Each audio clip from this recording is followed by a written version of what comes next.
Halo semuanya, udah nyiapin camilan belum? Kalau belum buruan ambil, karena hari ini saya mau nyeritain satu movie yang seru banget, dan sayang buat dilewatin. Movie keluaran tahun 2026 ini nyeritain tentang monster laut raksasa yang terbangun dari tidurnya akibat keserakahan manusia. Penasaran gimana keseruan filmnya? Langsung aja kita bahas alur cerita movie Kraken 2026. Cerita dimulai dengan menyajikan sebuah laporan yang dibuat pada tahun 1972. Di sana, penduduk daerah pesisir Norwegia, tepatnya di barat daya Selat Sognefjorden, mengklaim telah menyaksikan sesuatu yang aneh dan sangat besar di lautan. Bayangannya tampak bergerak cepat dan menyebabkan gelombang ombak yang mengguncang kapal. Meskipun wujud asli makhluk tersebut tidak dapat dilihat dengan jelas, mereka yakin makhluk itu ada, dan panjangnya lebih dari 200 meter. Setelah mendapat laporan dari warga, Angkatan Laut dikirim untuk memeriksa Laut Norwegia. Sayangnya, mereka mengira itu hanyalah kapal selam Soviet. Luasnya wilayah laut tersebut menjadi tantangan tersendiri untuk memastikannya, sehingga kebenaran dari kejadian tersebut masih menjadi misteri. Kembali ke masa kini, dua pemuda terlihat sedang bermain jet ski di Selat Sognefjord, sebuah wilayah lembah besar yang kini tertutup air laut. Mereka tidak menyadari bahwa ada bayangan abu-abu raksasa melintas tepat di bawah mereka, di dasar air. Kedua pemuda itu terus bersenang-senang dan melakukan manuver di atas air. Mereka mulai bergerak melingkar, menciptakan pusaran air. Tiba-tiba, makhluk misterius itu mendekat dari bawah, dan menarik kedua pemuda tersebut hingga tewas ke dasar laut. Di lokasi lain, kita diperkenalkan dengan Diana, seorang ahli biologi kelautan. Ia sedang memeriksa peralatan pemetaan maritim, yang dikirimkan oleh penyelam dari timnya. Dalam rekaman audio yang diterimanya, terdengar suara air dan aktivitas ekosistem di dasar laut, tepatnya di suatu daerah pesisir. Saat itu, ia menerima telepon dari rekannya, Larson, dari Institut Kelautan. Diana mengatakan bahwa ia sedang sibuk, dan harus kembali ke lokasi pemetaan, karena grafik suara menunjukkan perubahan yang tidak wajar. Namun, Larson mengatakan bahwa ia sangat membutuhkan Diana, karena ia adalah orang yang paling memenuhi syarat untuk pekerjaan pemetaan tersebut. Larson memintanya pergi ke pantai timur, di wilayah Vangsnes. Mendengar lokasi tujuannya, Diana menolak. Ia mengatakan tidak suka mengunjungi kembali tempat itu, karena alasan yang belum diketahui. Tetapi, karena ini menyangkut pekerjaan, ia merasa berkewajiban untuk pergi. Larson kemudian mengatakan akan mengirimkan sebuah video, yang mungkin akan mengubah pikiran Diana. Saat berada di dalam mobil di tempat parkir, video itu masuk ke ponselnya. Rekaman itu menunjukkan ribuan ikan melompat keluar dari air, seolah-olah mereka sengaja meninggalkan habitatnya. Karena tidak tahu apa penyebabnya dan ingin memahami apa yang sebenarnya terjadi, Diana pun pergi ke lokasi yang diarahkan oleh rekannya tersebut. Di adegan selanjutnya, Diana tampak merenung, memikirkan apakah ia harus melanjutkan perjalanan ini. Ia keluar dari mobil dan menelpon Eric, kenalan lamanya, tetapi tidak ada jawaban. Sementara itu, sebuah pesawat kecil terlihat terbang di atas lembah laut Norwegia, tempat yang kedalamannya bisa mencapai 1,5 kilometer. Tempat ini juga dikenal memiliki peternakan ikan, sebuah struktur besar yang berfungsi sebagai fasilitas pembiakan bagi seorang investor dari Asia. Ini akan menjadi langkah besar bagi perusahaannya yang membudidayakan ikan salmon mahal. Pesawat pun mendarat, dan tim investor tiba di kompleks terapung berteknologi tinggi milik Western Salmon. Fasilitas ini dibangun menggunakan modul yang dipadatkan dari bekas kapal perang. Di sana, sang bos Tommy memperkenalkan timnya kepada sang investor, Jin Jong. Ada Eric sang insinyur aquaculture, dan George sang teknisi pemantauan. George lalu menunjukkan video demonstrasi tentang pekerjaan mereka. Biasanya, hama menyerang kawanan salmon dan membunuh inangnya dalam hitungan jam. Namun, teknologi bernama Sonic Launch menjadi bukti bahwa solusi mereka sangat efektif. Makhluk-makhluk kecil atau hama tersebut menerima gelombang suara yang dikalibrasi dan konstan dari perangkat itu, sehingga hama terlepas dari inangnya. Proposal itu terdengar bagus, tetapi salah satu asisten Jin Jong merasa ragu. Ia mempertanyakan desas-desus bahwa teknologi tersebut memiliki sedikit masalah, di mana gelombang suara itu dapat memperlambat pertumbuhan ikan, membuat ikan stres, sehingga dagingnya menjadi keras dan tidak layak konsumsi. Namun, Eric membantah pernyataan tersebut. Ia mengatakan bahwa frekuensi yang tepat justru membawa kesehatan dan kesejahteraan bagi salmon, dan itulah yang telah diprogramkan ke dalam perangkat. Ia menjelaskan, jika frekuensi suara terlalu rendah, itu akan berbahaya, dan jika terlalu tinggi, dapat memengaruhi seluruh ekosistem di kawasan tersebut. Hal ini sempat membuat investor khawatir. Tetapi Eric meyakinkannya, bahwa perangkat lunak mereka sangat canggih, sangat dapat diandalkan dalam menjalankan programnya, dan mampu beradaptasi dengan kondisi salmon. Kembali ke Diana, ia tiba di kota Vangsnes, di mana penduduknya tampak bahagia, karena tinggal di lokasi wisata yang indah, penuh kesenangan, kedamaian, dan keamanan. Berjalan di sepanjang dermaga, sang ahli biologi bertemu kembali dengan teman lamanya, seorang petugas polisi bernama Henrietta. Secara kebetulan, ia juga bertemu dengan Tommy setelah 7 tahun tidak berjumpa, serta putri Henrietta yang kini sudah remaja, Maria. Gadis muda itu hanya menyapanya singkat, dan mengatakan bahwa ia memiliki urusan mendesak. Maria masuk ke dalam mobil van dan pergi bersama remaja lainnya, lalu menaiki perahu untuk berlayar. Kemudian, sang polisi membawa Diana ke sebuah lokasi untuk melakukan inspeksi. Diana menemukan jaring ikan besar yang rusak parah. Namun, yang membuat mereka heran, kerusakan seperti ini tidak hanya terjadi di sana, tetapi juga di tempat-tempat lain. Adegan kemudian beralih ke kelompok Maria, yang berada di salah satu tepi lembah. Lokasi yang sama dengan video yang dilihat Diana. Ada Roger dan Peter bersama Maria. Mereka adalah bagian dari kelompok aktivis lingkungan yang ingin menutup kompleks peternakan itu, karena mereka tidak setuju dengan dampak negatif yang ditimbulkan oleh Western Salmon terhadap ekosistem setempat. Di dalam van, mereka berdebat apakah harus segera menjalankan rencana mereka. Tetapi Maria menyarankan agar mereka menunggu tindakan Diana terlebih dahulu. Maria yakin Diana akan melakukan hal yang benar. Jika terbukti kompleks itu bertanggung jawab atas kematian ikan yang tidak terkendali, Diana pasti akan bertindak untuk menutup fasilitas tersebut. Kembali ke kompleks Western Salmon, Eric menginstruksikan George untuk menyalakan peralatannya. Sementara itu, Diana mendekati instalasi tersebut bersama teman lamanya, Olaf, seorang nelayan dan kapten kapal. Olaf menyatakan bahwa Diana harus menutup kompleks itu karena fasilitas itulah penyebab matinya ribuan ikan di wilayah tersebut. Akhirnya, Diana memasuki kompleks untuk melakukan inspeksi, dan segera bertemu dengan Eric. Eric tampak terkejut melihat kehadirannya. Setelah Diana menjelaskan bahwa ia ditugaskan oleh Institut Kelautan, Eric meminta George untuk menemani Diana berkeliling.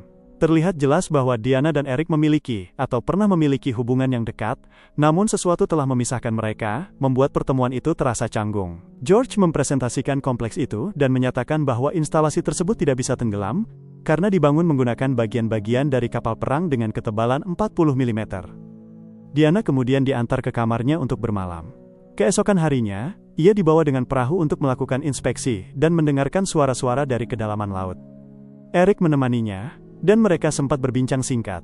Namun, kebersamaan mereka tak berlangsung lama, karena sebuah bayangan besar muncul di bawah mereka, sesuatu yang sangat besar bergerak perlahan di dalam air.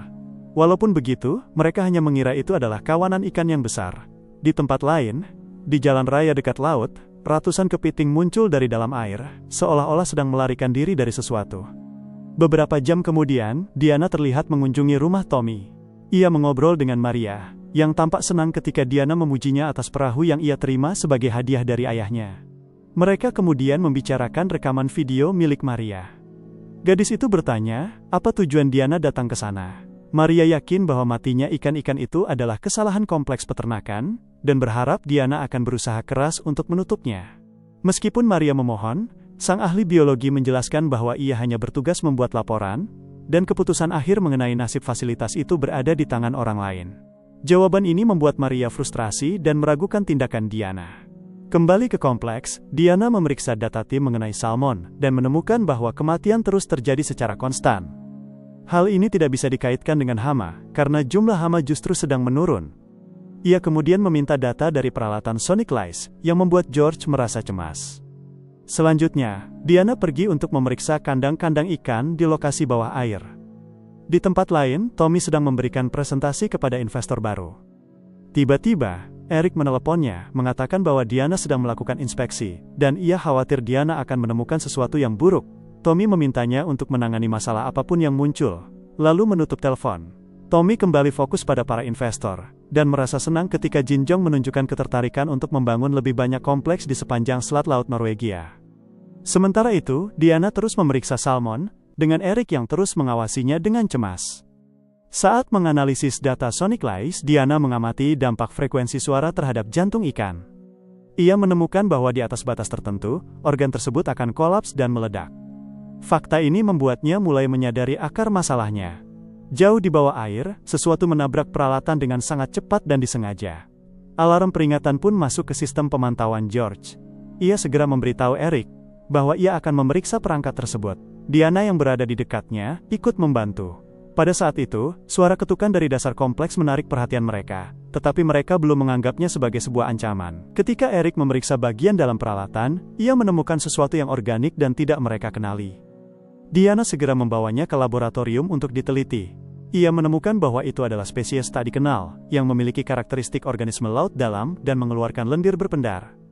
Keduanya bertanya-tanya, mengapa spesies laut dalam bisa berada begitu dekat dengan permukaan? Pertanyaan ini membuat mereka bingung sekaligus khawatir. Eric menyadari ada tetesan cairan makhluk itu di wajah Diana.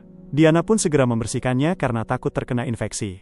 Di waktu yang sama, di sepanjang tepi lembah, petugas polisi Henriette menemukan jet ski milik para pemuda yang hilang sebelumnya, dan menyimpulkan bahwa mereka tenggelam. Beberapa jam kemudian, kembali ke kompleks peternakan, George menerima sinyal adanya perubahan perilaku salmon di titik lain. Rekannya menyadari ada sesuatu yang tidak beres, melihat ikan-ikan itu bertindak brutal dan tampak saling membunuh. Tim memutuskan untuk menyelam dan memeriksanya lebih dekat. Diana pun mengajukan diri untuk ikut. Diana turun lebih dulu, dan menemukan sebuah pemandangan yang mengerikan. Setelah mengusir kawanan ikan kecil, ia menemukan salah satu mayat pemuda yang diserang beberapa hari lalu. Henriette segera dipanggil untuk menangani situasi tersebut. Diana kemudian menunjukkan lendir berpendar yang menempel pada tubuh korban. Polisi itu bertanya, apakah peternakan ikan ada hubungannya dengan cairan ini? Namun Diana menjelaskan bahwa lendir tersebut berasal dari hewan besar yang hidup di kedalaman. Ia juga menjelaskan bahwa beberapa hewan laut memproduksi zat semacam itu saat merasa terancam oleh predator atau saat mereka bertelur. Kembali ke rumahnya, polisi Henriette mengobrol dengan suaminya Tommy.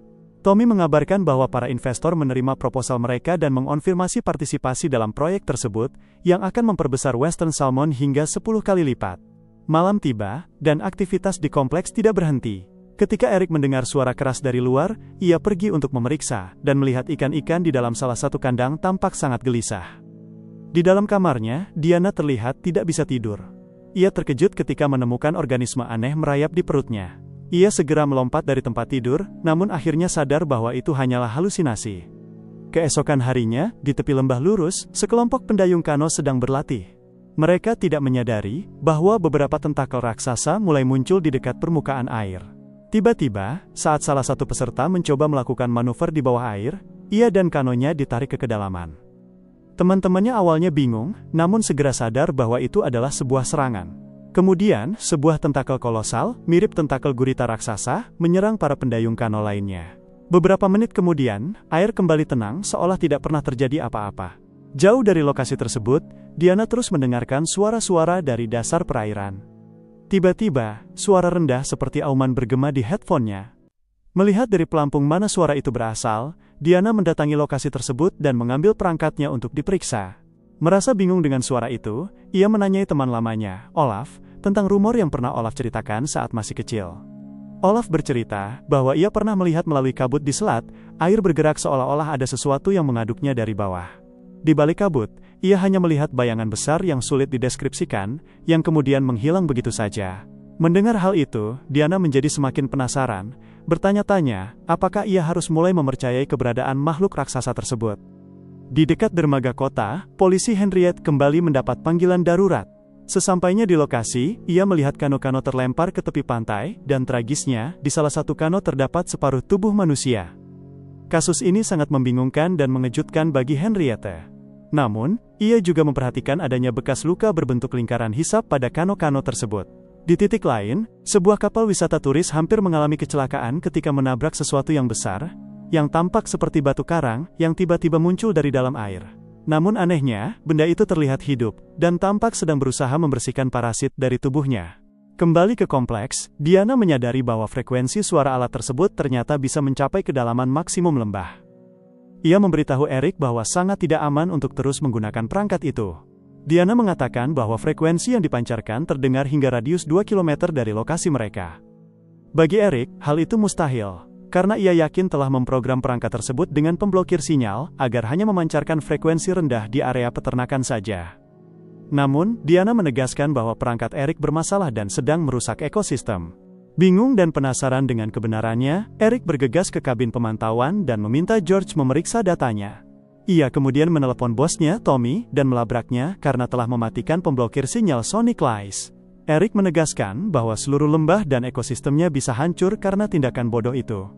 Mencoba membela diri, Tommy justru menuduh Diana membuat klaim palsu, hanya agar Eric mengikuti instruksinya dan membatalkan proyek tersebut. Tommy menyuruh Eric untuk membiarkan semuanya berjalan seperti biasa, demi mencapai target. Ia ingin para investor semakin mendukung mereka, yang pada akhirnya akan membuat mereka semua kaya raya. Sekali lagi, Tommy menutup teleponnya sepihak, yang membuat Eric sangat marah. Di ruangan bawah air, Tommy sedang menyiapkan dokumen-dokumen. Tiba-tiba, mayat pemuda yang satu lagi mengapung mendekati kaca akuarium, membuat semua orang yang melihatnya terkejut dan ketakutan. Di laboratorium, Diana menemukan fakta baru tentang hama tersebut. Ia memberitahu rekan-rekannya bahwa organisme yang ia temukan hanyalah seekor parasit. Ini mengindikasikan bahwa inang aslinya pastilah makhluk yang sangat besar. Mendengar bahwa alat mereka merusak ekosistem, Eric memutuskan akan mematikan Sonic Lice. Namun, George, yang setuju dengan ide serakah Tommy, menolak keras dan tidak mengizinkannya. Sementara itu, di dermaga tempat anak-anak bermain air, pihak berwenang meminta semua pengunjung untuk segera naik ke darat, demi keamanan setelah rentetan insiden fatal yang terjadi.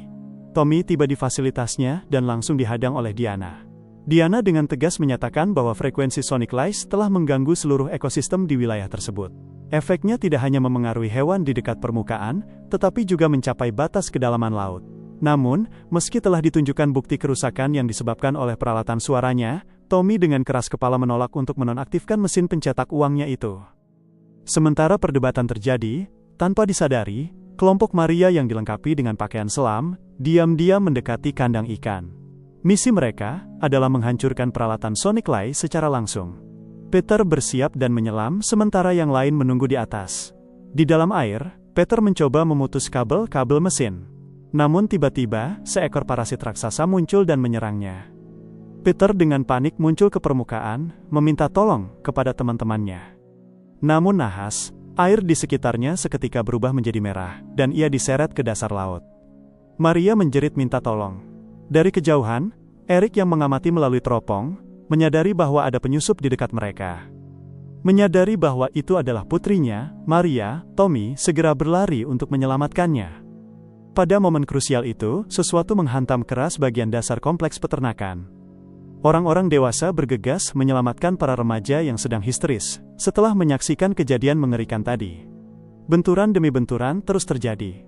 Makhluk raksasa itu rupanya sedang berusaha menarik kompleks tersebut ke bawah dengan menyeret jangkarnya. Sistem alarm mulai berbunyi tanda bahaya, dan George berusaha mati-matian memperbaiki kerusakan sistem. Di luar, Diana berdiri mematung. Ia menyaksikan dengan ngeri saat seluruh lembah mulai diselimuti kabut tebal, dan suara gemuruh rendah menggema di seluruh area. Tidak hanya kabut yang menutupi perairan. Diana terkejut melihat sebuah tentakel raksasa menjulang ke atas, menghantam bagian dari kompleks peternakan, dan nyaris meremukkan sang ahli biologi. Seolah merasakan sesuatu, tentakel raksasa itu hanya melintas di atas Diana sebelum kembali ke kedalaman. Diana pun berlari ke dalam, memperingatkan yang lain bahwa ada makhluk raksasa yang datang membawa ratusan parasit mutan. Parasit-parasit itu mulai berjatuhan ke seluruh area kompleks untuk mencari inang baru. Suasana berubah menjadi sangat mencekam. Kelompok itu berusaha diam agar tidak menarik perhatian. Tiba-tiba, seekor parasit jatuh dari ventilasi udara dan mendarat tepat di depan Diana. Karena ketakutan, Roger lari mencari tempat aman. Namun Maria, yang ketakutan sekaligus marah, dengan berani menginjak dan menghancurkan hama parasit tersebut. Di kabin kontrol, George dan Eric menyadari bahwa seluruh struktur bangunan sedang bergeser dari posisinya, seolah-olah ada yang menariknya. Saat Eric pergi untuk mencari yang lain, George dengan mata kepalanya sendiri melihat tentakel kolosal menghantam kabin. Tentu saja, ia sangat ketakutan dan lari terbirit-birit dari tempat itu. Di koridor kompleks, kelompok tersebut dikejutkan oleh salah satu tentakel, yang merobek pintu palka dan kemudian mencengkeram Maria, lalu membawanya pergi. Pemandangan itu sangat membuat Diana syok, tidak percaya temannya telah ditangkap.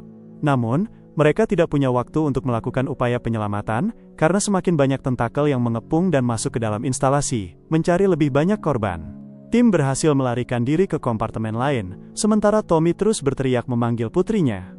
Tiba-tiba, makhluk itu muncul kembali, memaksa Tommy berhadapan langsung dengannya. Secara mengejutkan, monster itu membawa Maria kembali ke kompleks dengan alasan yang tidak diketahui. Sang ayah pun segera mendekat dan menenangkan putrinya. Sayangnya, makhluk itu terus mengamuk, mencambuk apa saja di sekitarnya, sehingga menyebabkan ayah dan anak itu jatuh ke dalam air. Tragisnya, Tommy tertangkap dan diseret ke dasar laut. Dikenali sebagai mangsa oleh makhluk kolosal tersebut, Tommy pun langsung dilahap habis. Di kompartemen lain yang terpisah, George menemukan Roger yang sedang terluka parah.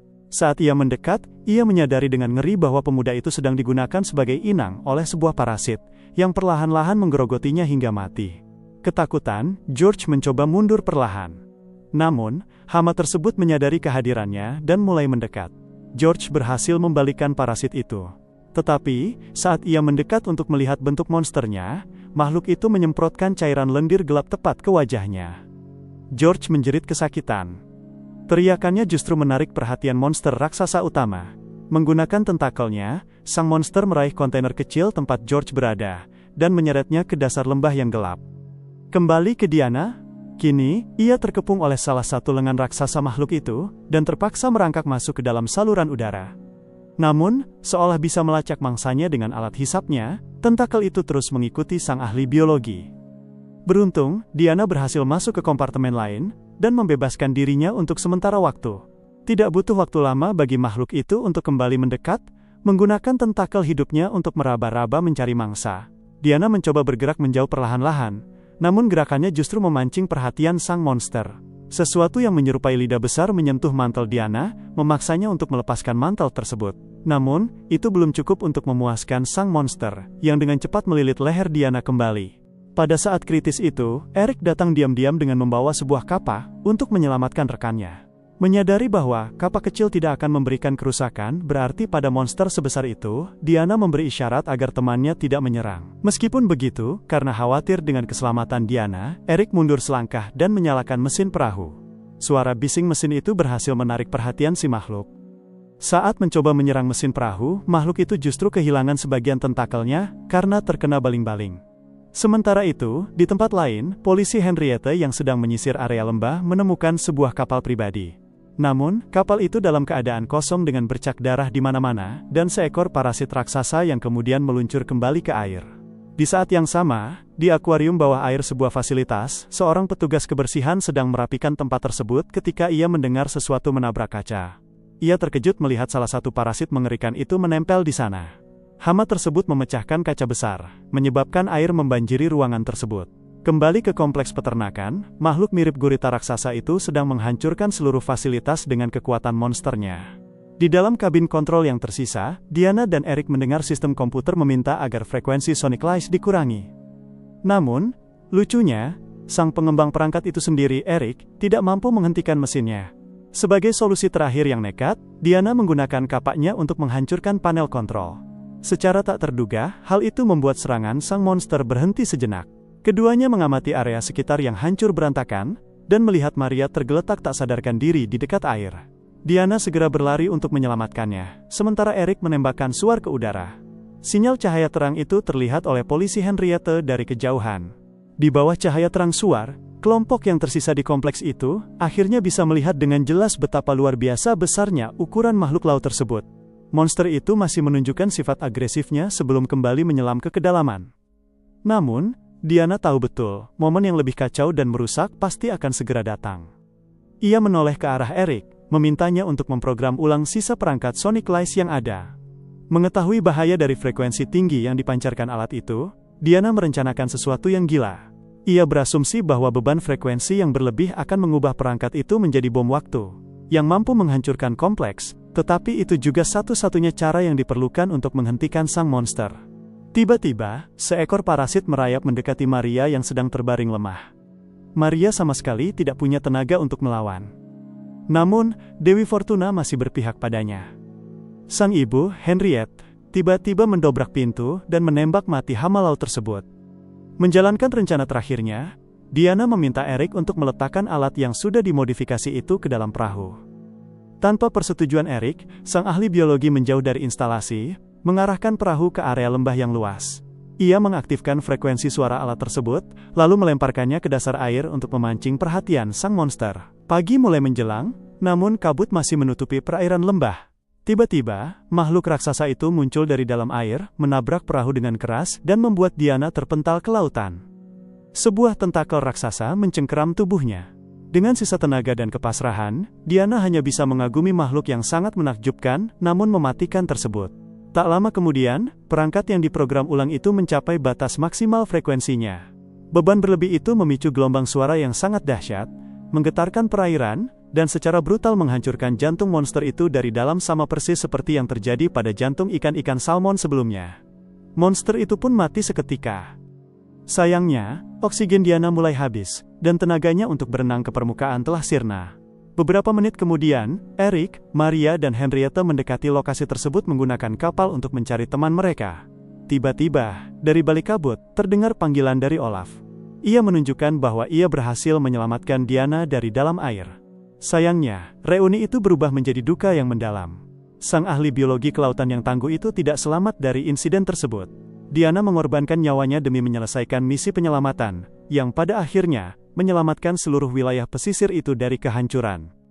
Namun, ternyata kisah ini belum benar-benar berakhir. Kepunahan spesies makhluk itu tidak terjadi begitu saja.